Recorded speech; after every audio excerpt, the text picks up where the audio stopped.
ભરૂચના જાડેશ્વર અને કુકરવાડા ખાતે અત્યંત ભક્તિભાવપૂર્વક દશામાની પ્રતિમાઓનું પાવન સલીલામાં નર્મદામાં વિસર્જન કરવામાં આવ્યું હતું। ભરૂચના કુકરવાડા ખાતે દશામાના વ્રતની પૂર્ણાહુતિ નિમિત્તે 10 દિવસ સુધી ભક્તોના ઘરે બિરાજમાન રહેલા દશામાની મૂર્તિનું રાત્રે 12 વાગ્યે આરતી બાદ નર્મદા નદીમાં વિસર્જન કરવામાં આવ્યું હતું। કુકરવાડા નર્મદા ઘાટ ખાતે મૂર્તિ વિસર્જન માટે વિશેષ તૈયારીઓ કરવામાં આવી હતી।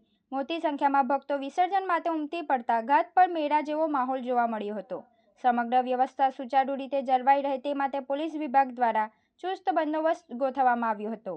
નર્મદા નદીમાં કચરો ન જાય તે હેતુથી ખાસ કચરા વાનની પણ વ્યવસ્થા કરવામાં આવી હતી।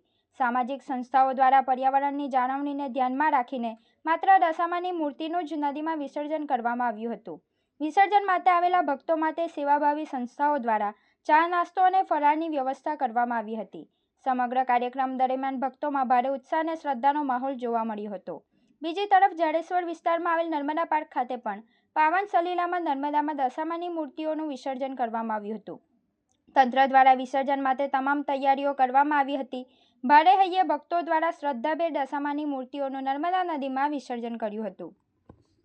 દશામાની મૂર્તિનું વિસર્જનનું આયોજન વીએનપી ફાઉન્ડેશન અને જાડેશ્વર ગ્રામ પંચાયતના સંયુક્ત પ્રયાસથી થયું હતું, જેમાં અત્યારે હાલ 5 વાગ્યા સુધીને લગભગ 5000થી પણ વધુ દશામાની નાની મોટી પ્રતિમાઓનું વિસર્જન થઈ ચૂક્યું છે।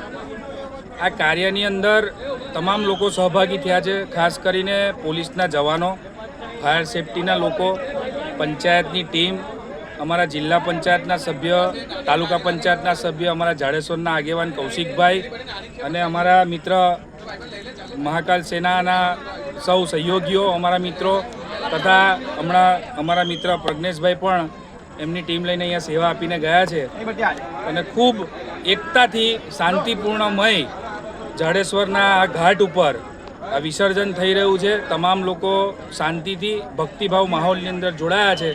તમામને નમ્ર અપીલ છે કે આવતા વર્ષે જ્યારે પણ આવે તો પૂજાપો જે પણ આપણે 10 દિવસ ભેગો કરેલો હોય, જે પણ ચૂંદડીનો સામાન હોય કે ફૂલ કંઈ પણ સામાન હોય તો આપણે કચરા પેટીમાં નાખી અને મા નર્મદાને દૂષિત ના કરીએ અને બને ત્યાં સુધીના માટીની મૂર્તિ સ્થાપિત કરીએ, એવી આ આપના વિડીયોથી માધ્યમથી હું માંગ કરવા માંગુ છું। અસ્તુ, જય માતાજી।